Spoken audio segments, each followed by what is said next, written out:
Assalamualaikum warahmatullahi wabarakatuh. Alhamdulillah wa syukrulillah an amana bi nikmatil iman wal islam.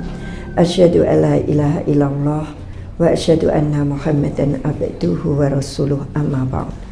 Rabbi shrah li sadri wa yassir li amri wahlul 'uqdatam min lisani yafqahu qawli, amin ya rabbal alamin. Bunda-bunda azizah community yang cantik dan solihah, yang saya hormati, saya takdimi, dan insya Allah dimuliakan Allah Subhanahu wa Ta'ala.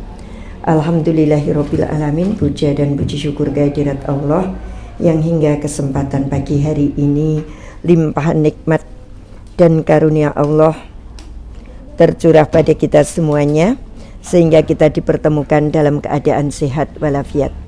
Salawat dan salam semoga tercurah pada junjungan kita Nabi Agung Muhammad Sallallahu Alaihi Wasallam beserta segenap keluarga, kerabat, sahabat, dan para pengikut setianya, insya Allah termasuk kita semuanya. Bunda-bunda yang dirahmati Allah, Rasul Sallallahu Alaihi Wasallam berungkap dalam hadis riwayat Bukhari, "Man kana yu'minu billahi wal yaumil akhir falyakul khaira au liyasmut." Barang siapa yang beriman kepada Allah dan hari akhir, maka hendaklah dia berkata yang baik atau diam. Jadi Rasul menekankan kepada kita, bahasa azizahnya biar gampang, nek ra iso ngomong apik ki luwih becik meneng. Ya, dalam hadis Bukhari, kalau nggak bisa ngomong yang baik itu lebih baik diam. Ngomong yang baik itu yang apa? Ya yang tentu syarat dengan manfaat. Ngomong yang baik itu yang sesuai dengan syariat, tidak mengeluarkan kata kotor, tidak mengeluarkan kata yang buruk. Lah mengapa kita disuruh diam daripada ngomong jelek? Karena di balik lisanmu tersimpan kesan dan pesan. Ini mungkin tangan saya, atau mohon maaf sekali lagi sebelum mulai cek baterai ya, kalau habis dimatikan mesti kena, tapi sebentar habis itu hilang lagi gitu. Itu kalau tanda baterainya lowbat gitu. Tapi monggo saja. Atau ini ngetes kita, ngetes suara kita. Di balik kesan ada pesan. Masukkan di sini. Tetap masuk dah. Ya. Karena di balik lisan kita tersimpan kesan dan pesan. Lidah itu sangat kecil, ringan, tapi ia bisa mengangkatmu ke derajat yang tinggi, sekaligus menjatuhkan kamu di lembah yang paling dalam. Lidah itu kecil, ringan, tapi bisa mengangkat kita ke derajat yang lebih tinggi, sekaligus bisa menjatuhkan kita ke lembah yang sangat dalam. Ada orang dimuliakan karena tutur katanya, ada orang dimuliakan karena suara indahnya, tapi juga ada orang yang dihina, dicaci maki karena ulah lidah mereka.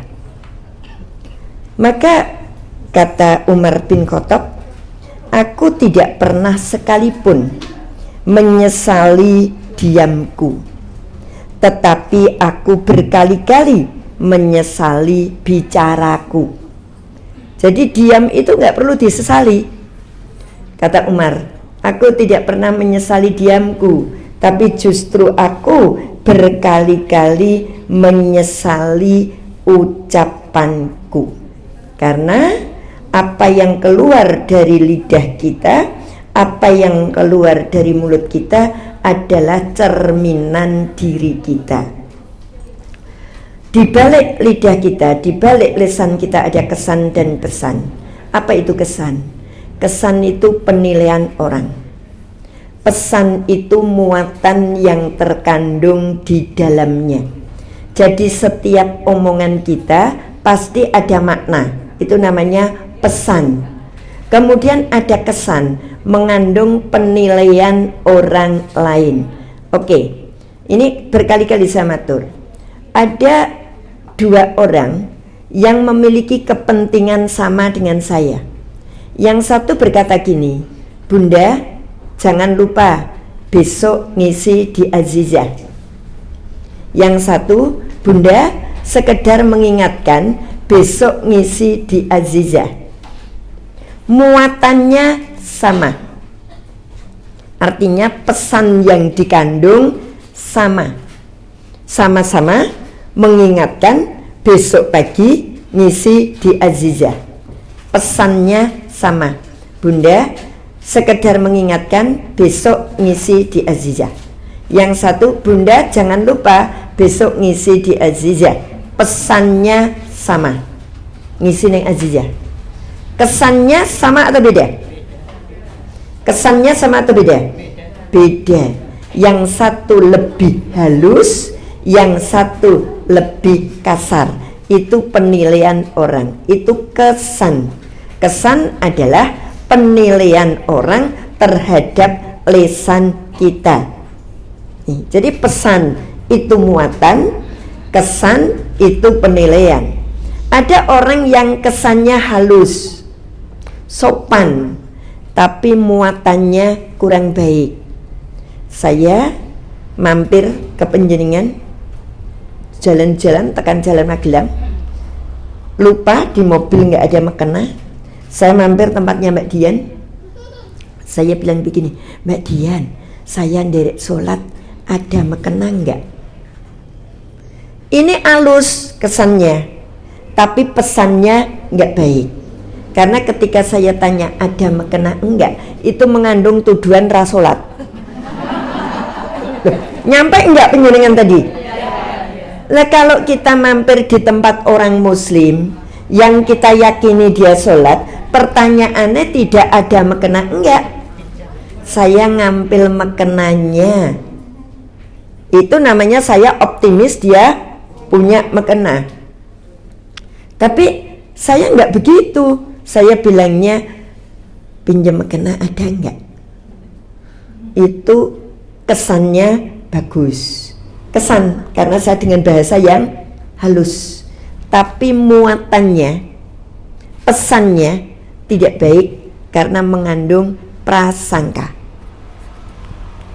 Anak saya, kalau bersama saya, ada orang naik mobil, naik motor ranggenah. Saya naik mobil, nyupir ranggenah gitu. Dia bilang gini, marah imam, orang marah imam. Lama-lama sekali, dua kali, tiga kali, empat kali, set.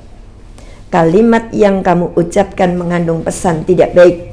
Besok nggak boleh diulang. Emang kenapa, mam?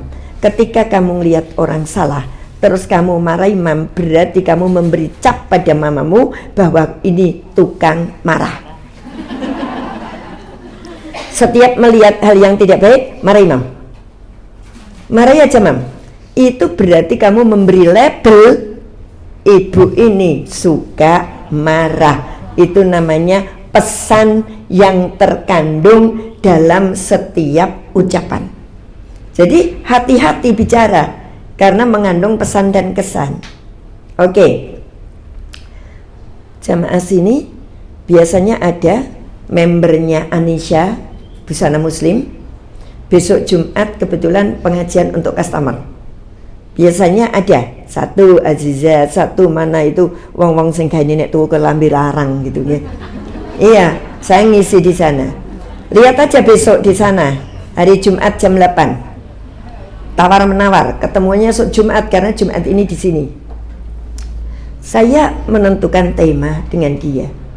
Orangnya nggak begitu ngerti pesan dan kesan.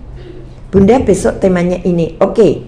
Boleh nggak bahasanya dipercantik? Dia mintanya sekeluarga sesurga. Sekeluarga sesurga. Saya bilang, ke surga bersama keluarga. Saya ke surga bersama keluarga. Dia sesurga, sekeluarga sesurga.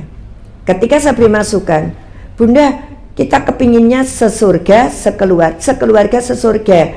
Itu bahasa gaul. Gaul. Yang kedua, biar mudah dimengerti. Kayaknya malah angel dimengerti daripada masuk surga bersama keluarga. Ini cetok. Tapi saya bersyukur besok punya materi. Nyenengan rasa rono materi di week ini. Ini kan tak kei materi yang aneh-aneh gitu. Di Madinah itu Ngamping besok Selasa temane ojo dibanding-banding ke. Nanti tak kirim ini. Ya, saya tanya, mau angkat tema apa? Temanya ojo dibanding-banding ke ya Bun? Ya, ojo dibanding-banding ke. Ternyata begitu dicari ayatnya, ono juga ojo dibanding-banding ke gitu. Saya seneng kalau gitu. Saya pengen nyampaikan yang di Anissa. Kalau kita cuma sesurga, sekeluarga sesurga, aduh, wong kita bilang aku ki sak negara kok karo anakku. Ratu petuk si jeneng Aceh si jeneng kene. Itu baru sak negara. Ketahuilah bahwa surga itu seluas langit dan bumi. Kalau kita hanya sesurga, bisa jadi ratu petruk. Karena surga itu seluas langit. Baru se-Jogja saja ratu petruk kok. Iya kan Bu? Paham ya? Baru se-Jogja aja ratu petruk. Sak tajem aja ratu petruk. Nek orang ngaji. Apa meneh sesurga? Surga seluas langit dan bumi. Kapan dipeduk? Sementara saya ke surga bersama keluarga, dadi mlebu bareng neng kono awor. Yang dulu di sini kita cintai tetap bersama anak cucu komplit, tapi dia tetap lebih gampang. Nah, sesok rungokno. Sesok rungokno ketika saya harus ngomong, andi kita si jeneng Aceh, si jeneng Irian Jaya. Itu sama-sama se-Indonesia, apalagi sesurga. Wah, nggak ngerti reaksinya piye gitu. Mari sudah, kadangkala itu muatannya sama Bu. Tapi saya pengen judul itu diperhalus dengan orang tanda tanya.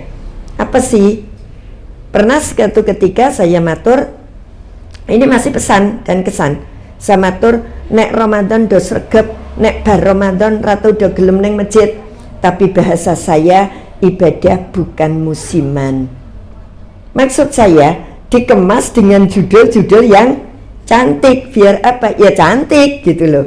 Ya, ternyata sudah saya arahkan pelan-pelan, tetap mintanya itu sesurga, sekeluarga sesurga. Ya sudah, sekeluarga sesepur, sing siji nang gerbong ngarep, siji gerbong mburi, bareng arep buka sangune, bingung gitu kan.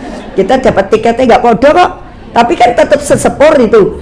Ya, siji gerbong ngarep, siji gerbong mburi, pada sangu makanan sak tas. Liar buka bingung dah. Ya, rangono kuwi gitu nggih. Nah, boleh request. Nanti saya paling cuma tema dilebihi bahasanya atau cakupannya biar indah. Ibu-ibu, ada satu hadis Rasul Shallallahu Alaihi Wasallam bertanya pada sahabatnya Mu'ad bin Jabal. Dulu mungkin pernah saya sampaikan, tapi Azizah belum semakmur sekarang. Arti semakmur jamaah belum sekian, jadi mungkin ada yang belum pernah gitu nggih. Rasul ngendika seperti ini, wahai Mu'ad, maukah aku beritahukan kepadamu pokok agama, tiangnya, serta puncaknya? Aku Mu'ad bin Jabal menjawab, tentu hai Rasul, aku mau. Rasul bersabda, pokoknya agama itu Islam, tiangnya adalah sholat, dan puncaknya adalah jihad. Pokoknya agama itu Islam. Orang belum bisa mengaku Islam kalau belum menggunakan lisannya untuk asyhadu alla ilaha illallah wa asyhadu anna Muhammadar Rasulullah. Bagi orang yang Islamnya Islam perjuangan, artinya dulu tidak muslim, tanda masuknya Islam mengucap syahadat.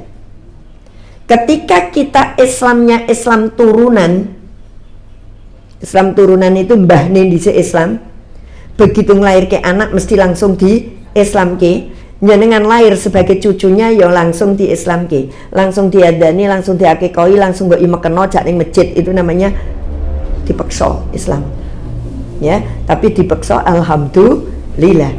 Ada yang perjuangan, dia Nasrani dulu, dia Buddha dulu, perjuangan sampai dipukul, sampai diusir, sampai dia baru Islam. Nah, ini nyun sewu, ada bedanya cara masuk Islam tetapi sama, butuh syahadat.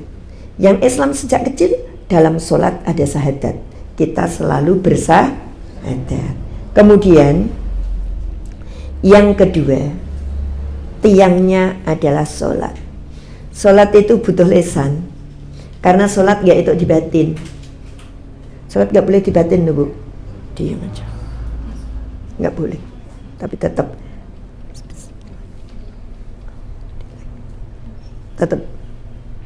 melafalkan. Terus yang ketiga, puncaknya adalah jihad. Jihad itu mengajak kebaikan, sekalipun itu berupa perang, tapi kita pakaikan Allahu Akbar. Kita butuh jihad, kita butuh lisan kita. Nah, Ibu, Rasul kemudian berkata, maukah aku beritahukan kepadamu kunci perkara itu semua? Jawabku, ku siapa? Ku Mu'ad bin Jabal, za, wahai Rasul. Lalu beliau Rasul memegang atau menunjuk ini, jagalah olehmu ini. Jadi Rasul ngendika sambil jagalah olehmu ini. Artinya apa? Lisan. Aku bertanya pada Rasul, wahai Rasul, apakah kami akan dituntut, diseksa atas apa yang kami katakan? Maka beliau bersabda, tidakkah engkau kebanyakan orang jatuh tertelungkup dengan muka dan hidung yang terbakar ke dalam neraka karena ulah ucap mereka. Hadis riwayat Tirmizi, ia berkata hadis hasan sahih.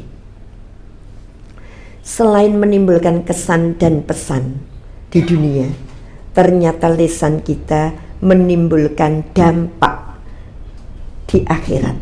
Karena apa? Dimintai pertanggungjawaban. Oke, ada 3 hal itu. Kesan, pesan. Ceritanya, saya pergi bersama orang banyak. Satu bis lebih uyak-uyakan gitu, satu bis. Kemudian nggak tahu sebab musababnya itu apa. Istrinya yang saya menaruh kesan ke dia, kesan saya temperamental, sehingga ketika nggak kebenaran dengan suami, nggak peduli di depan orang banyak, langsung dia ngomong, menimbulkan kesan semuanya. Oh, Bu itu ternyata wani sama suaminya.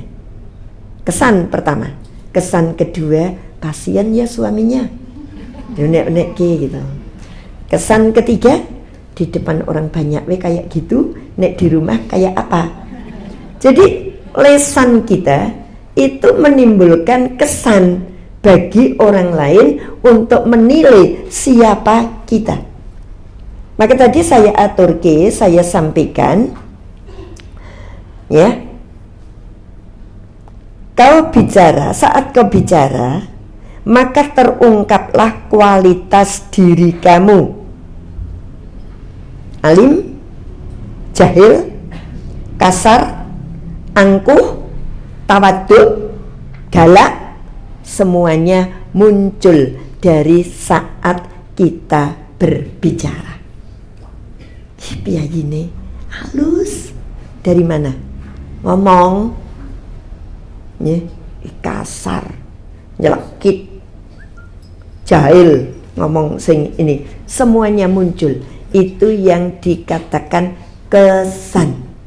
Sedangkan pesan adalah apa yang dikatakan yang kemudian bisa membawa efek atau dampak untuk orang lain. Jadi kesan itu penilaian, pesan itu ngefek. Misalnya dalam kajian seperti ini, saya berkata, hati-hati dengan lisan kita. Terus tekan ngomah jenengan arep ngendika ngati-hati, berarti itu pesan ada yang masuk. Seriuslah dalam beribadah kepada Allah, biar Allah serius juga menyelesaikan semua urusan kita.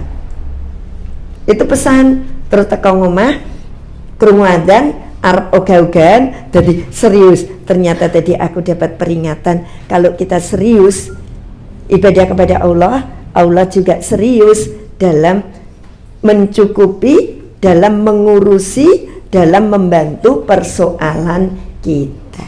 Itu namanya pesan. Jadi pesan itu muatan yang bisa ngefek ke dalam diri kita, sementara kesan adalah penilaian yang muncul setelah kita berbicara. Jadi hanya dengan ngomong ketahuan orangnya wong apik, wong elek, ya, hidupnya manfaat, yang diomong ke sing manfaat. Dia temperamen, dia galak, muncul dari mana? Dari lisan kita. Nah Bunda, lalu apa kesalahan lisan kita? Lisan kita itu sok salah ora toh? Atau kalau saya bilang aku mendino. Makanya dalam nasihat pernikahan saya bilang, kalau sedang emosi jaga lisanmu. Suami istri yang sedang emosi jaga lisanmu. Karena orang yang tidak mampu menjaga lisan, emosi tekan ngendi-ngendi. Orang itu kalau sedang emosi ngomong tekan ngendi-ngendi. Barang-barang yang sudah terpendam jauh ditokke kabeh. Yang belum ditokke juga gitu. Ini orang kalau emosi. Makanya saya bilang, rumah tangga saya singgung Bunda. Jika kalian berjauhan, jaga pikiranmu.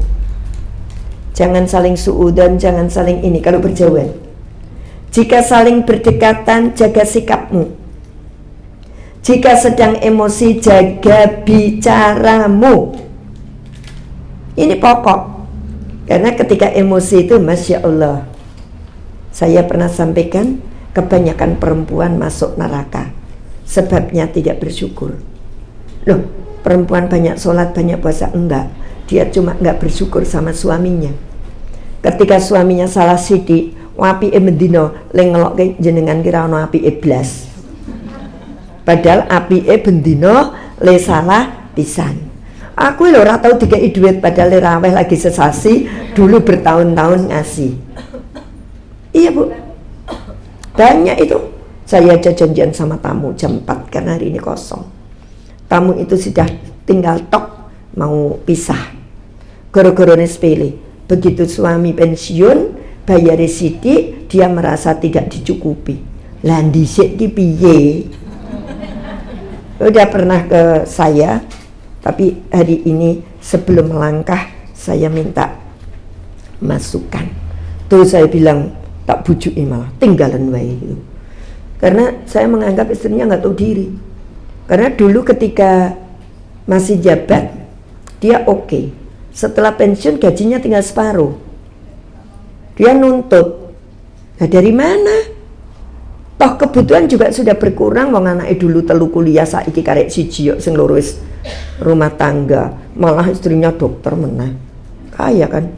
Ini kenapa Allah mengurangi dengan pensiun? Mereka butuhnya ya dikurangi. Sebenarnya mikirnya kan gitu, bukan dulu 5 juta saiki 2,5. Dulu ngopeni cah telu saiki siji kan gitu. Dulu masih muda, masih pengen sepedaan, masih neng diri, saiki mung neng omah wae kan. Nah, menunya juga dulu di resto-resto, sekarang terima nggodok telo gitu. Jadi Allah itu sudah menurunkan gaji sesuai dengan menurunkan selera dan grade dalam hidup. Kan gitu. Orang kayak saya gitu, mangani karek opo sih? Ini ora kan malah gitu. Yang dimakan cuma ini gitu irit pol gitu kan. Oke. Kesalahan pertama, tutup itu suka berkeluh kesah. Saya datang ketemu ibu-ibu di luar. Ini misalnya, Bunda kabarnya gimana, sehat? Apik toh? Jawab saya, Alhamdulillah ning ya sehate wong tuwa. Sehate wong tuwa kuwi kalau kesah. Enggak usah ditambahi ning ya sehate wong tua. Ini sebagai wujud rasa syukur. Bunda sehat, alhamdulillah sehat, bisa sampai ke sini ketemu dengan jamaah semuanya. Bunda sehat, sehat. Ning nggih niki sehate wong tua ya karo watuk-watuk bla bla bla kuwi kalau kesah jenenge. Kalau kesah dibungkus dengan ya kayak wong dodol cuma toppingnya aja tadi yang bagus. Alhamdulillah, tapi buntutnya ternyata sudah tua, sudah ini Masya Allah. Nggak perlu. Kesalahan lisan yang pertama, suka berkeluh kesah. Ada di surat Al-Ma'arij ayatnya 19. Innal insana khuliqa halu'a. Sesungguhnya manusia itu diciptakan bersifat keluh kesah. Bosone Azizah gersulo. Atau apa Bu? Ya toh? Gersulo toh? Duwe sithik jari saithik, bareng duwe akeh sing mangan sapa gitu kan. Iya, kita itu begitu itu manusia. Yang kedua, ini di jauh sana, sini nggak ada. Manusia itu kesalahan lisannya apa? Suka ngeyel. Sini nggak ada kan? Lagi ngaji kabeh mau wis dielingke kon meneng wae kok. Makanya ra ono sing ngeyel, meneng wae. Padahal ini karepe ketoke arep do ngeyel gitu ya. Tapi nggak enak. Manusia itu sebagian besar suka ngeyel. Ngeyel itu apa toh? Sering dinasehati nggak dinggo. Itu namanya ngeyel. Ya, dilokke bantah. Itu namanya ngeyel. Dan sekarang itu kan era ngeyel. Anak kalau dinasehati orang tuanya, dia dikatakan ngeyel nggak mau. Aku ki menjelaskan supaya mama ngerti. Aku menjelaskan supaya ibu ngerti, Dek. Pulang sampai jam ya ini. Iya Bu, maaf. Enggak. Aku itu sampai jam segini toh Bu. Ceritanya itu ada. Wah, dawa banget. Nanti kalau ditegur supaya ibu ngerti.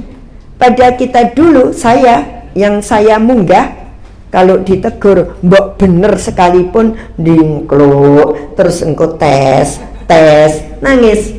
Sekarang nggak ada. Makanya saya bilang era ngeyel. Terus bagaimana anaknya nggak ngeyel, wong tuane yang ngeyel. Di Quran surat Al-Kahfi ayatnya 54. Walaqad sarafna fi hadzal qur'ani linnasi min kulli masal wa kanal insanu sarasai'in jadal. Dan sungguh kami telah menjelaskan berulang-ulang wis akon bola bali marang menungso lewat Quran dengan bermacam-macam perumpamaan. Tetapi manusia adalah makhluk yang paling ngeyel, paling membantah. Ngeyel ki apa? Dikongkon bola bali, dielingke bola bali nekat kuwi jenenge ngeyel. Di Quran mulai surat Al-Baqarah sampai surat bagian belakang juz amma Al-Kausar ada perintah sholat. Tapi buktinya masih ada orang Islam yang tidak sholat. Jenenge apa? Di Quran masih sudah dijelaskan. Ini Azizah alhamdulillah tidak termasuk ya. Dasarnya hidup berbagi, bersedekah. Suratnya Al-Baqarah 261 sampai 267 urut dengan perumpamaan seperti menanam, seperti ini itu kan perumpamaan. Ning donya iki ya isih ning wong pelit. Itu kan namanya ngeyel. Dikongkon bola bali ramangkat kuwi jenenge ngeyel. Saya juga Bu wis ngerti salah ya jawab ngeyel. Ceritanya saya mau ke Magelang ngisi ngaji. Saya bilang ke bapak, ke suami, Bapak ada acara enggak hari ini? Enggak. Yuk bapak nganter apa nemeni. Sudah saya pernah bilang kan, kalau nganter itu nyopir, kalau nemeni duduk manis. Nah nemeni. Kalau nemeni itu saya yang nyopir. Tapi kalau nganter itu bapak yang nyopir. Namanya nganter. Namanya cuma nemeni kan duduk kan. Ya. Hari itu bapak nemeni ceritanya. Saya nyopir gitu. Belum masuk kerasa, ditelepon. Bunda tidak lupa nggih, ini. Oh iya, saya sudah OTW. Lagi setitik. Ditelepon meneh. Padahal ngomong, saya itu tuku lino tepat waktu. Jadi kalau telat sidik mesti jamaah yang goleki wis nemen gitu. Akhirnya saya ditelepon lagi. Lah saya jawab rada elik nih kok. Mbak, kalau ditelepon kapan leku tekan? Ditelepon itu kan mengganggu ya Bu Titi ya. Kalau kita sedang nyopir, ditelepon nomor 1 ngemek-mek golek HP. Kan gitu, nomor loro ndadak. Nih, terus ketika sambil menerima, otomatis ramani banter. Mesti ngerem lah. Kalau tadi misalnya 70 ya jadi 40 gitu, itu karena karo ngerem. Karena sudah 2 kali telepon, terakhirnya saya jawab, Mbak, lanek tok telepon, leku tekan kapan? Saya dimarahi bapak di jalan. Aja galak-galak mah. Nek galak sesuk udah wegah ngundang.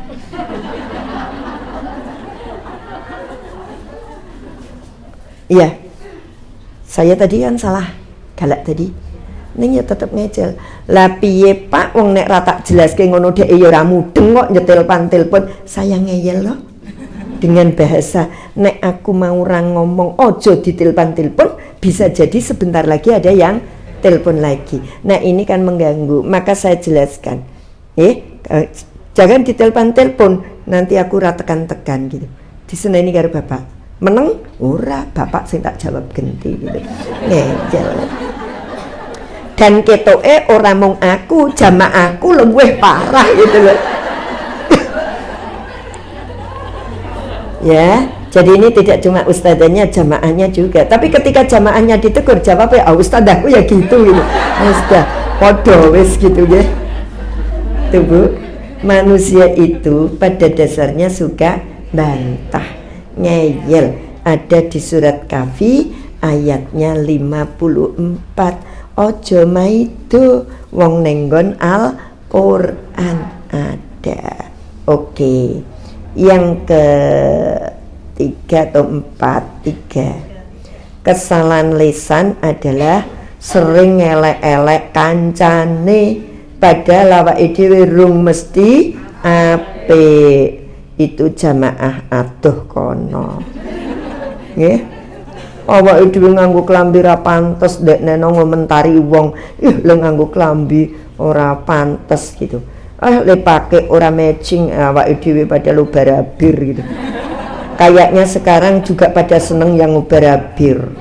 Yuk piknik, bajunya hitam, kudungnya pink, kan seneng yang gitu-gitu. Sekarang kan lagi ngetren gitu-gitu kan, ya bajunya biru, kudungnya krem, ya sakarmu gitu ya. Sekarang lagi mau cari. Dulu kalau ada ubara bir udah digerenengi dah. Ternyata saiki do seneng sing obara bir kayak gitu. Itu luar biasa. Makanya kita malu ngelokke wong, akhirnya suatu saat kita melu. Iya, komunitas itu punya panitia, punya klambi siji wae ireng. Pengajian sesuk kudunge pink, pengajian burine kudunge kuning, pengajian burine kudunge merah, tapi ireng dengan jilbab, wah fotone ganti-ganti gitu. Klambine siji gitu.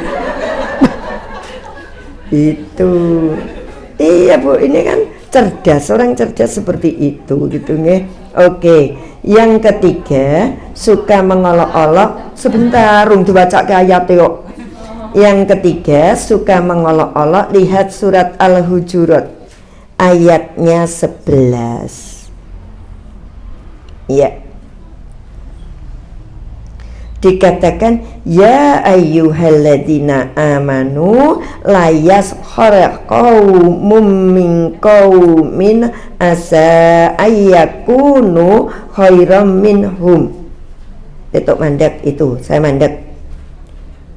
Artinya apa? Wahai orang-orang yang beriman, janganlah kamu mengolok-olok kaum yang lain, karena boleh jadi mereka yang kamu olok-olok lebih baik dari kamu, dan seterusnya. Ini kita kadang ngelek-elek uang yang sesungguhnya setelah diteliti betul justru orang itu lebih baik. Dan hebatnya Allah langsung menuliskan, dan jangan pula perempuan-perempuan, bukan laki-laki. Itu artinya Allah lebih menspesifikkan, lebih mengkhususkan, nek wong wedok kuwi akeh sing elek-elek. Quran dudu aku. Saya cuma baca. Itu Bu, dan janganlah perempuan. Nah, kita ngelek-elek sementara kita belum yakin bahwa diri kita lebih baik. Saya di buku saya lupa kedua atau ketiga ini, yang keempat tersendat dengan banyak jadwal, masih mandek-mandek gitu. Itu gini, ada orang yang jelek tadi, yang saya bilang rambutnya gondrong, raglem sholat, anggerinya dak wekene minggir-minggir gitu.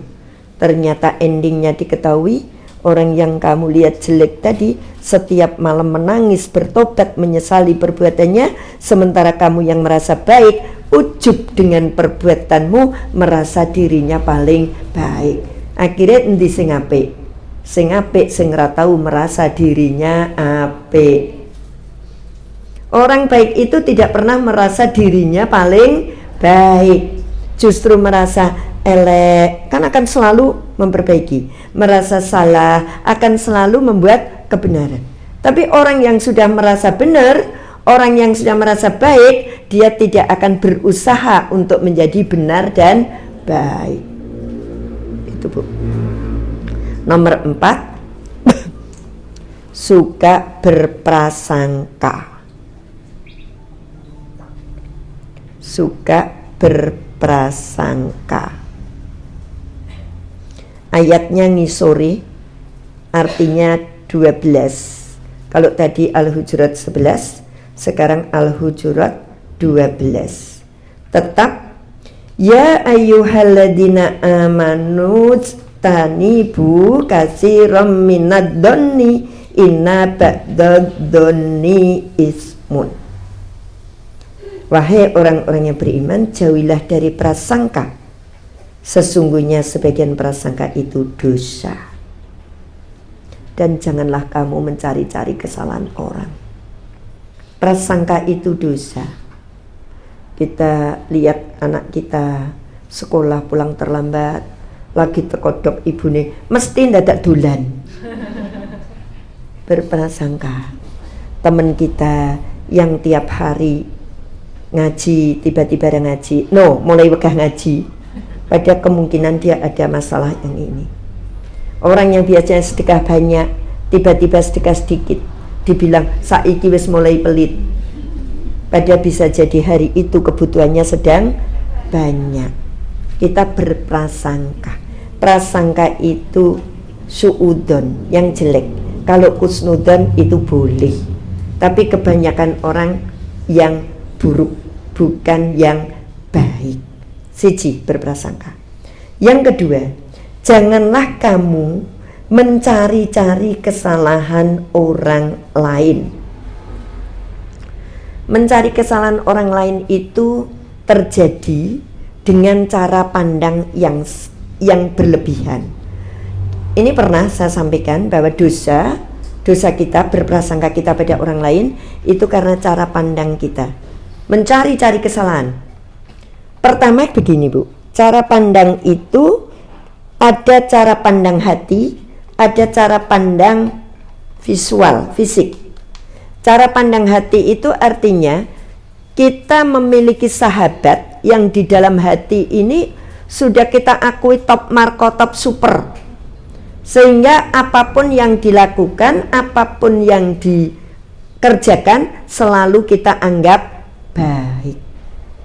Berlebihan dalam hati. Iya, teman salah, orang nggak bisa menerima kesalahan, padahal jelas-jelas salah. Ini tidak boleh, karena yang seperti ini akan menutup kebenaran. Penjenengan ngefan dengan ustadz siapa? Ustadznya itu punya aturan ajaran yang mungkin tidak bisa kita masukkan di nalar, tapi karena kita ngefan banget, kita tetap, wah Wapik tenan, hebat. Seperti saya pernah matur ada ustadz di TV, kalau akikoh tulang kambingnya nggak boleh dipotong-potong. Biar apa? Kaki anak-anaknya kuat. Rono hubungannya kuwi. Itu nggak perlu digugu. Tapi karena kita ngefan dengan ustadz itu, maka yang dikatakan seperti itu pun kita juga tetap oke. Ini namanya memandang berlebihan. Memandang berlebihan. Nah yang kedua, memandang berlebihan secara fisik. Ini mencari-cari kesalahan. Pernah saya sampaikan berkali-kali, penjenengan lihat saya dari situ aja, jangan dekat. Karena semakin penjenengan dekat, semakin kelihatan jelek saya. Memandang itu jangan berlebihan. Yang di depan, lihat bunda ini, cantik ya. Saya udah syukur alhamdulillah. Ternyata lindeloi kok ngisor tekan dhuwur diamatke. Akhirnya ketemu, Masya Allah, cantik. Ternyata jempolnya panjang sebelah. Karena penjenengan lihatnya berlebihan, cantik gitu. Tapi bareng dimatke, kenapa Bu ini nggak lepas pakai kacamata? Ternyata ada jerawatnya di sini. Lah kalau kamu tadi lemandang wajar, kamu nggak bisa menangkap jerawatku, tidak bisa menangkap jempolku yang panjang sebelah.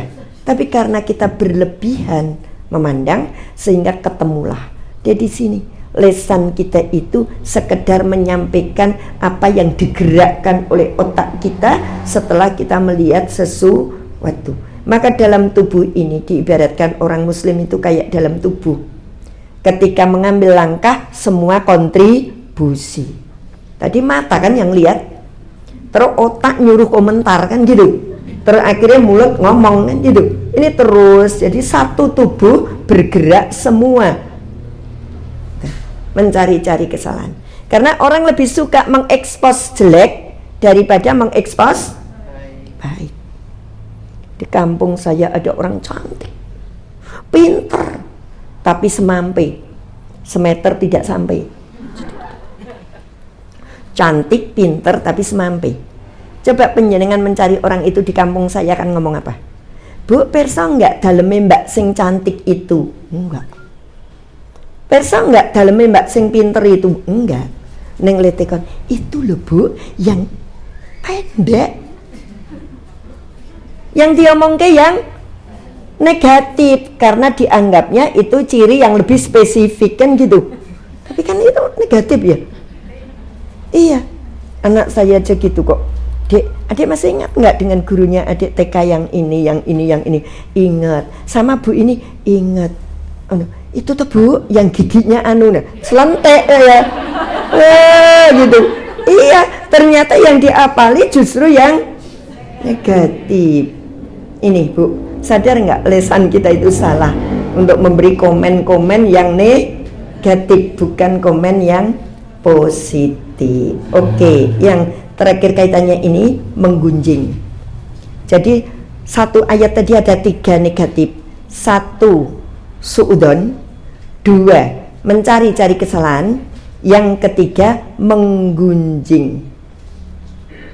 Yang disebut menggunjing membicarakan keburukannya. Kalau kebaikannya bukan menggunjing namanya.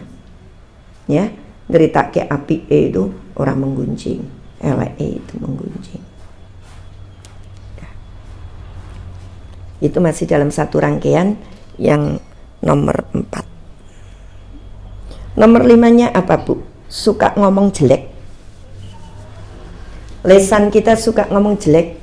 Sama-sama tersandung, kita bisa ngomong innalillahi wa inna ilaihi rajiun. Yang siji ngomong bebek. Kesandung kok bebek sing disebut.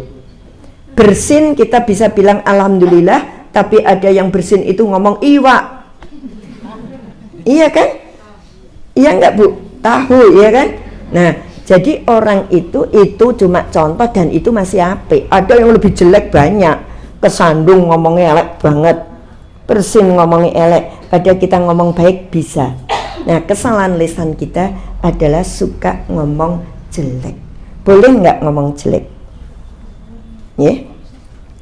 Suka berkata kotor, jelek. Surat An-Nisa ayat 148. la yuhibbullahul jahra bisu'i minal qawli illa man dolim wa kana Allahu sami'an alima. Allah tidak menyukai perkataan kotor, buruk, kasar yang diucapkan secara terus terang, kecuali oleh orang-orang yang didolimi, dan Allah maha mendengar, maha mengetahui. Jadi ini masih pakai kecuali ketika kita didolimi. Misalnya kita kepidak, ya sudah maaf ya gitu. Tapi kalau kita tidak beda. Ini namanya sudah didolimi, maka dia tidak dosa kalau dia kemudian ngomong jelek. Ngomong jelek dalam arti untuk melawan orang yang menzalimi. Itu ada di surat An-Nisa. Ngomong jelek, kotor boleh ketika kita dalam keadaan didolimi. Kalau tidak, ya tidak. Nah, yang terakhir, kesalahan lisan kita adalah ngomong yang menyakiti orang. Ngomong yang menyakiti orang, menyinggung atau apa, menghinakan. Delok kowe sapa, itu menghina lo. Ya. Basane Jawa ngilani gitu ya. Oke. Tuh Rasul berungkap, al muslimu man salimal muslimu min lisanihi. Orang muslim adalah orang yang selamat dari gangguan lisannya sendiri. Lisan kita sendiri itu kadang mengganggu kita. Apa? Ketika kita habis menghujat orang, pikirannya deg-degan, takut. Itu pertanda kalau mengganggu. Ya, hari ini saya yang di belakang, saya sering ngaji sini, kenal Bu Nining dengan baik. Tapi saya ngerenengi Bu Nining. Yang saya ajak ngerenengi Mbak Ella. Ketika saya lihat duduk berdua, hatiku deg-degan pol. Ya, aku tadi ketemu. Iya, saya ketemu Mbak Ella, saya bilang gini, Mbak Ella, tahu nggak Bu Nining itu? Bu Nining itu bla bla bla bla bla yang elek. Terus sekarang saya lihat Bu Nining jajar Mbak Ella, Masya Allah hatiku deg-degan pol. Apa yang deg-degan? Akan berkata gini, ojo dikandak. Ya udah. Begitu noleh sedikit saya langsung, wih kayaknya diomong ke kiamat aku mati aku. Itu yang disebut diri kita tidak selamat dari lisan kita sendiri. Maka ingat, jangan sesali diammu, tapi sesalilah bicaramu jika kamu berbicara yang tidak semestinya. Dalam dibalik lisan kita ada kesan dan pesan yang tersembunyi. Nggih, monggo silakan. Lah, kok wis sak jam punjul? 2 menit. Nggih, enggak kroso, tapi kroso saya meniren gitu ya. Ada kroso. Monggo kita sepakati maksimal 9.15 misalnya atau gimana? Nggih, jadi masih ada pertanyaan. Silakan monggo.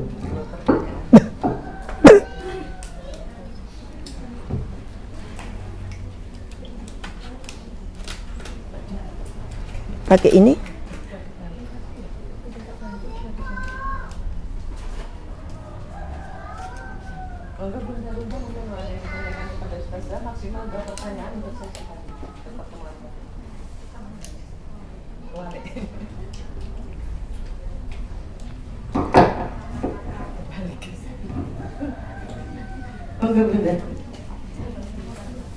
Assalamualaikum warahmatullahi wabarakatuh. Waalaikumsalam. Saya nanti mau bertanya saja, bagaimana kita menjaga lisan kita ketika kita marah dengan anak kita, karena kadang suka terbawa emosi jadi berkatanya agak keras dan takut menyakiti hati anak kita.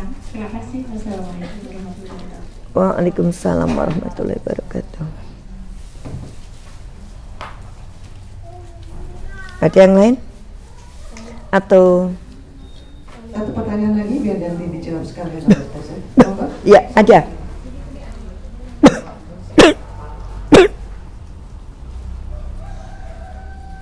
Assalamualaikum warahmatullahi wabarakatuh. Waalaikumsalam. Maaf, saya mau bertanya, bagaimana sikap kita menyikapi orang yang misalnya suka menyindir atau menyinggung kita lewat sosmed gitu, Ustaz? Ustazah, apakah kita balas dengan lewat sosmed juga atau bagaimana gitu? Oke.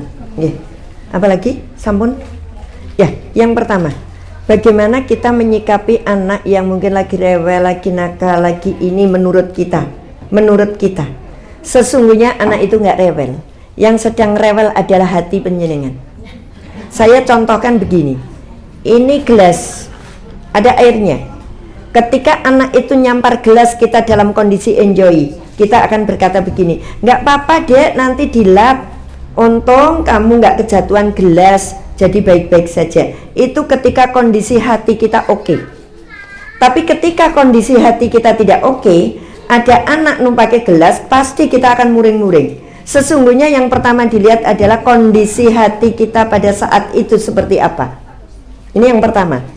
Yang kedua, tadi saya sedang matur, olah bicaramu ketika sedang emosi. Orang itu kalau sedang emosi ngomongnya ngeladrah tekan ngendi-endi. Maka sekarang ayo belajar ketika kita emosi diam. Diam dulu. Tarik napas panjang. Ini pernah saya praktekkan, bukan praktek, saya jadikan kebiasaan. Anak saya 3 bu, tengah cowok. Kalau sudah agak rewel, saya bersandar di tembok. Saya tarik napas panjang, terus saya katakan, jangan paksa ibu ngendiko jelek ya le, gitu tuh sambil tak peluk-peluk tak ini. Jangan paksa, karena apa? Ketika kamu semakin rewel, nanti iki merucut ngomong elek. Jadi saya peluk sambil, jangan paksa ibu ngomong jelek. Saking lo sudah ini, tapi saya sandarkan, tertarik napas panjang. Tuh.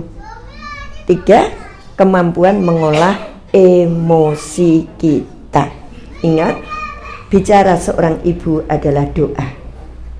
Pilihlah kata-kata terbaik untuk anak kita supaya menjadi doa terindah. Kita punya anak kira sopan bu, melayu geruduk-geruduk pada wong tua-tua dolunggo. Kita bocah begijikan kaya nek begijikan raiso ndungkluk, bocah begijikan kaya maling. Ternyata kita bisa punya kalimat yang lebih indah. Bocah kok le ngadeg jejer kaya jenderal. Jenderal kan nunduk, sapa ngerti jadi jenderal. Anak gaene jajan ra wis-wis. Enggak usah didongake lah, nek kowe jajan terus ra ya melarat uripe, melarat lah. Dek kowe kok seneng men blanja kaya konglomerat. Jadi pilih kata-kata yang indah, karena setiap keluar dari lisan kita adalah doa. Kita ingat yang saya ceritakan, bagaimana Sudais, imam Masjidil Haram, bisa menjadi imam dengan doa ibunya yang sedang emosi. Emosi aja diterima.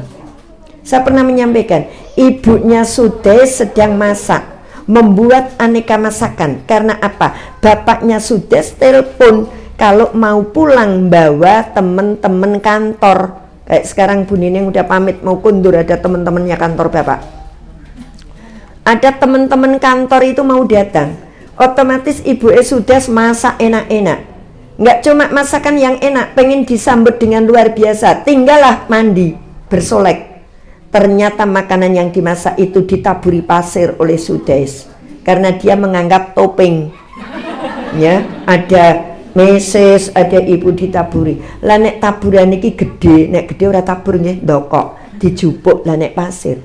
Akhirnya ibu Sudais marah. Saya nggak bawa namanya karena namanya panjang. Tadi nggak ngarah sampai ke sana. Nama ibu Sudais itu panjang. Kemudian dia mendoakan, marahnya minggato kono. Bahasa kita. Sudais disuruh minggat sama ibunya, saking marahi. Tapi dalam nyuruh minggat itu, minggat tokono dadi imam Masjidil Haram. Akhirnya dia telan mentah oleh si Sudais. Dia masuk pondok rarep mulih, nek dia belum melancarkan bacaan-bacaan Quran yang baik. Sekarang dia menjadi imam Masjidil Haram dengan suara yang luar biasa. Tapi saya sok jengkel, kenapa dia eling ngimami nek aku sarep mulih kayak gitu. Pernah saya sudah tawaf wada itu baru ngimami toh. Ya Allah, sudah bisa kita nangis, suaranya luar biasa. Itu ternyata dikon minggat karo ibune. tapi pakai embel-embel. Minggat toh dadi imam Masjidil Haram. Dipakai aku wis kon minggat. Aku arep mulih. Ya saya punya teman kuliah begitu. Aku rung arep mulih nek aku rung lulus. Lah ngopo? Aku kon minggat kok karo bapakku gitu.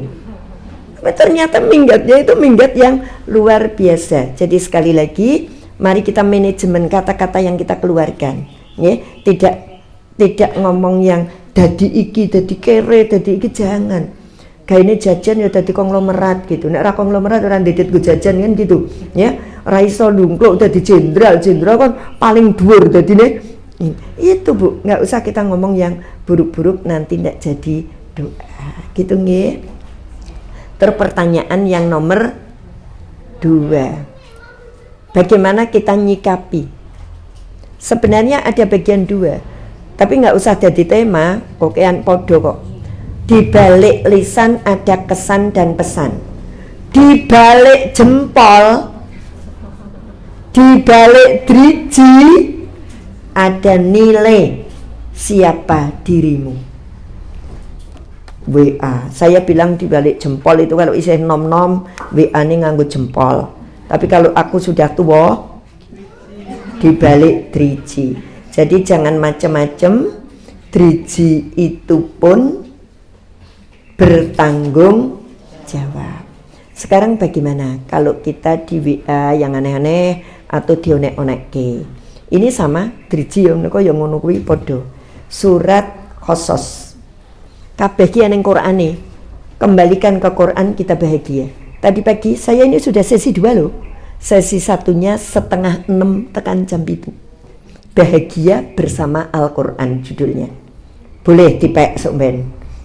Ya, judulnya bahagia atau mulia tadi, mulia bersama Al-Quran atau bahagia bersama Al-Quran. Ada di story saya kalau dilihat kan yang pertama judulnya mulia bersama Al-Quran.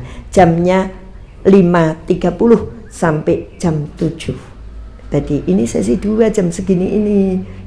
Terus le masak jam piro? Rasah butuhe kan bukan masak tapi mangan. Iya kan? Saya pernah punya tukang, saya bilang, Pak tukang, aku mau pergi. Butuhmu aku masak apa jenengan mangan? Ya mangan lah daripada aku masak rata kei, lebih baik mangan. Oke. Mangan ta butuhe, sing penting kewayahe mangan. Enggak usah kepikir gitu nggih. Oke, Al-Qasas ayatnya 55.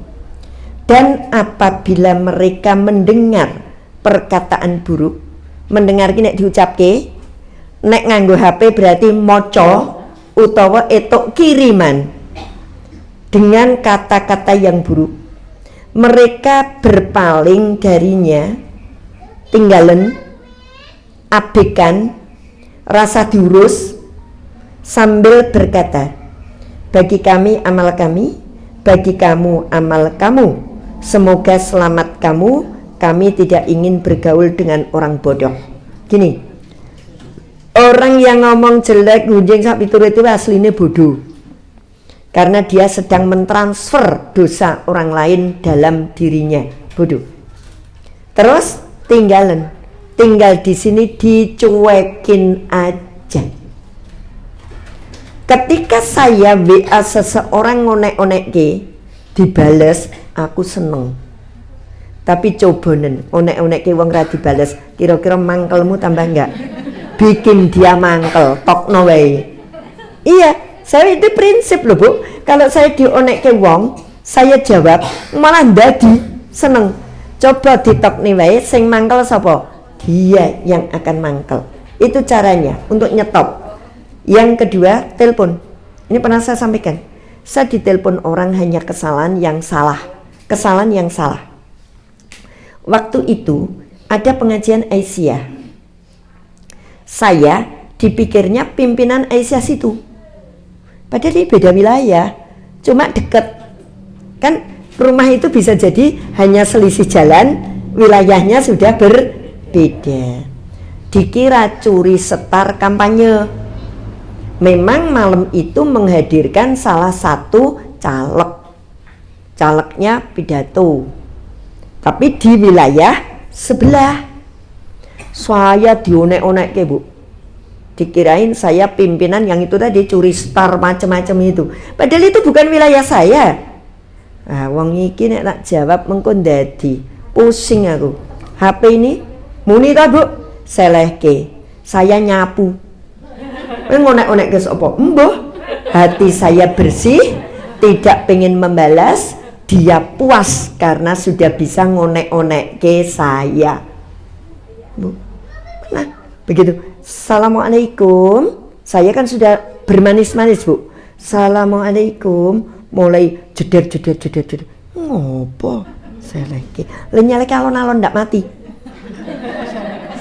Tinggal nyapu, maam komplit wes. Oh rampung. Dia puas, aku tidak terkontaminasi dengan apa yang dia sampaikan. Akhirnya apa? Hatiku bersih kan? Aku tidak ngonek-ngonek ke dia. Dia juga puas kan? Masih bisa ngonek-ngonek ke aku. Selesai. Ini teori, Bu. Tapi juga angel. Biasanya kita kepancing, nek dilokke malah dadi dawa. Dateke ya lho, ini ora pinter gitu. Nggih, makanya sering saya dibilang lemah. Anak-anak saya kalau ngonekke, "Mami itu lemah." Lah ngapain? Mosok digitukan enggak jawab. Allah ngendika, jika kamu hendak membalas, balaslah yang setimpal, dan jika kamu diam itu lebih baik. Ibu pengen jadi orang lebih baik dari dia, makanya menang. Udah terus disakiti terus ini, rasa dirasake sakit. Kadang yang bilani itu anak, Bu. Kalau ada ngerti ibunya diapain orang itu mesti anak yang pada nggak terima, tapi enggak lah seperti itu. Gitu, dua penanya cukup. Alhamdulillah suara saya masih bisa cukup sampai selesai. Rodok terengah-engah sidik. Dan tadi saya mikir maksud sini saya jadi kepikir orang yang meninggal pas ngaji, kemudian itu karena jantung mendadak. Saya tadi sudah sempat kepikir mesakin jenengan dong ngeterke aku mulai. Nggak apa-apa gitu. Terus saya tarik napas, saya agak begini, alhamdulillah. Sebenarnya tidak, Bu, saya ketika rongsen apa itu baik-baik saja. Cuma pernah saya kontrol, nggak tahu apa kok saya dikasih obat. Setelah saya teliti tulisannya itu obat jantung. Terus cuma gini, diminum ketika deg-degan atau nafasnya mulai sesak. Terus dikasih tips kalau pas nyopir tiba-tiba sesak, minggir, tarik napas panjang, minum air putih sebanyak-banyaknya. Dah, jadi stok air putih saja, nggak usah dipaksakan. Terus tapi kalau medis dulu katanya nggak apa-apa, ya sudahlah manut bae opo-opo ya kena, opo-opo ya kena, terus manut karo sing gawe gitu. Kurang lebihnya mohon maaf. Assalamualaikum warahmatullahi wabarakatuh.